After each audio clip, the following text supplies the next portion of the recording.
Electricity Industry Bill, third reading. The Honourable John Carter. Speaker, I move the third reading of the Electricity Industry Bill. Mr. Speaker, I now move that it be read a third time. The bill will give the electricity industry a well overdue overhaul. When this government took office, there was widespread dissatisfaction with the performance of the electricity sector. Prices had risen relentlessly for the previous decade, especially for residential consumers. At the time, consumers had been asked several times to save power because not enough generation had been built to deal with dry years. There was also widespread criticism of the Electricity Commission, which was seen as slow to deal with competition issues and to approve overdue upgrades to the transmission system. Last year, the Minister set up a ministerial review to get to the bottom of these problems and come up with a workable and practical solution. The review consulted widely and proposed a comprehensive set of measurements to get traction on the issues. The government carefully considered the recommendations of the review, and this bill implements the final decisions. The overall aims of the bill are as follows. Firstly, it aims to increase the level of competition in the industry, particularly in retailing and particularly in the South Island.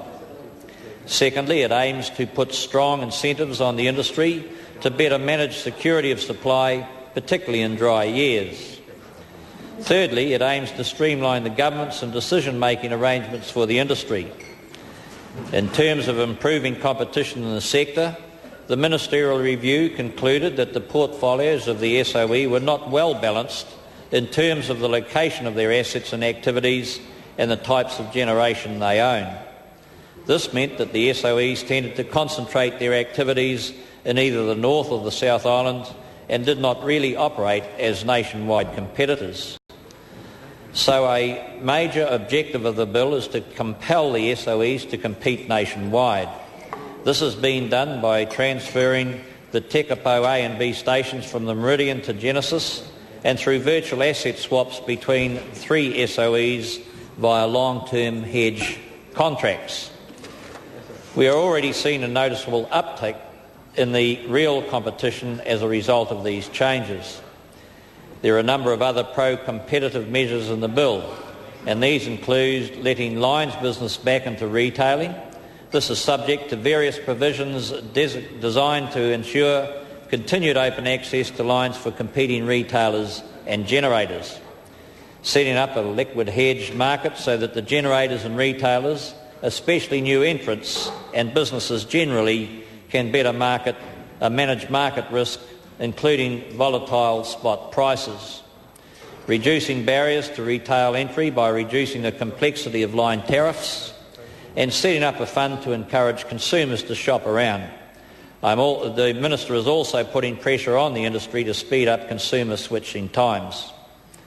The second main component of the bill is about improving security of supply. To this end, the bill contains measures designed to improve incentives on industry and participants, to better manage security of supply and to make public conservation campaigns a last resort, not a first resort. The measures include getting rid of the Reserve Energy Scheme put in place in 2003 and ensuring that the Whirinaki Power Station is operated commercially. The ministerial review concluded that the Reserve Energy Scheme reduced rather than improved security of supply by transferring responsibility for managing security from industry participants to the Electricity Commission. The bill also requires retailers to compensate consumers when conservation campaigns are put in place, and it enables a floor to be put on spot prices during campaigns and other supply emergencies. The aim of these measures is to ensure that the industry wears the costs of poor supply management, not the consumers. The bill also improves governance arrangements in the electricity sector. It does this by replacing the Electricity Commission with a more focused, independent and streamlined electricity authority. Functions better undertaken elsewhere are transferred, such as promotion of energy efficiency to EECA, approval of grid upgrade proposals to the Commerce Commission, and the management of supply emergencies to Transpower. The new authority will be required to focus on getting the rules right, with the objective of improving competition, reliability and efficiency in the industry. It is also required to set up advisory groups, including a Security and Reliability Council. Finally, the bill includes the provisions of the Electricity Continuance of Supply Amendment Bill. These provisions will ensure that rural electricity consumers continue to receive secure electricity supply, while allowing lines companies to meet their obligations in more efficient and cost-effective ways. Overall, sir, the Minister is confident that this bill will deliver a more competitive, more responsible and more responsive electricity sector. We do need to repeat caution, however. We cannot promise lower prices. There are a number of upward pressures on electricity costs, particularly the need to build new power stations and transmissions and distribution lines. We need to invest over $1 billion each and every year to replace ageing assets and meet steadily growing demand.